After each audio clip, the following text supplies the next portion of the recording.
एक समय की बात है। एक महान और पराक्रमी राजा थे, सुरथ। उनका राज्य बहुत समृद्ध था, प्रजा सुखी थी। लेकिन समय हमेशा एक जैसा नहीं रहता। एक दिन शत्रुओं ने उन पर आक्रमण किया और दुर्भाग्यवश राजा सुरथ युद्ध हार गए।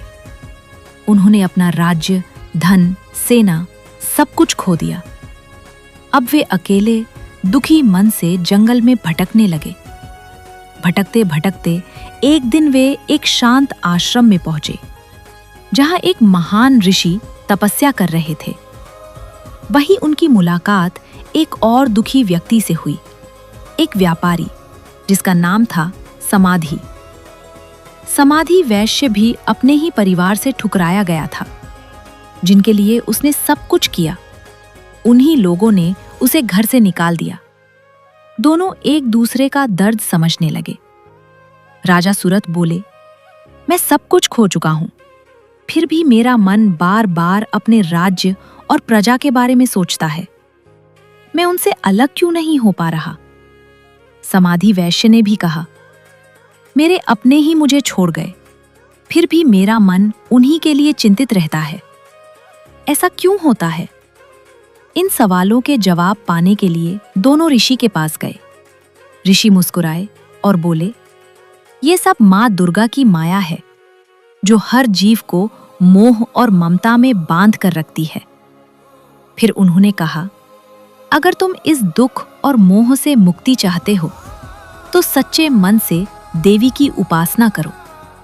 ये सुनकर दोनों ने निश्चय किया। वे जंगल में ही बैठ गए और मां दुर्गा की कठोर तपस्या शुरू कर दी।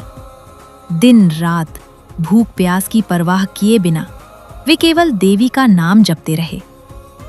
समय बीतता गया, लेकिन उनकी भक्ति कभी नहीं डगमगाई। आखिरकार उनकी सच्ची भक्ति से प्रसन्न होकर मां दुर्गा उनके सामने प्रकट हुईं। चारों ओर दिव्य प्रकाश फैल गया। वातावरण सुगंधित हो उठा। दोनों उनके चरणों में गिर पड़े। मां दुर्गा ने प्रेम से कहा, वत्स, मैं तुम्हारी भक्ति से अत्यंत प्रसन्न हूं। मांगो, क्या चाहते हो? राजा सुरथ ने कहा, मां, मुझे मेरा खोया हुआ राज्य वापस मिल जाए और अंत में मुझे मोक्ष प्राप्त हो। समाधि वैश्य ने कहा, मां, मुझे इस मोह माया से मुक्ति चाहिए। मुझे सच्चा ज्ञान दीजिए। मां दुर्गा मुस्कुराईं। उन्होंने दोनों को आशीर्वाद दिया। राजा सुरथ को उनका राज्य वापस मिला और आगे चलकर उन्हें मोक्ष की प्राप्ति हुई और समाधि वैश्य को आत्मज्ञान प्राप्त हुआ। वे हर मोह से मुक्त हो गए। ये कथा हमें एक गहरी सीख देती है कि जीवन में दुख और मोह आना स्वाभाविक है, लेकिन सच्ची भक्ति और विश्वास से हर समस्या का समाधान मिल सकता है। और जब मां दुर्गा की कृपा हो, तो इंसान को सही रास्ता जरूर मिलता है। अगर आपको ये कथा पसंद आई हो, तो वीडियो को लाइक करें, शेयर करें और ऐसे ही अद्भुत धार्मिक रहस्यों के लिए चैनल को जरूर सब्सक्राइब करें।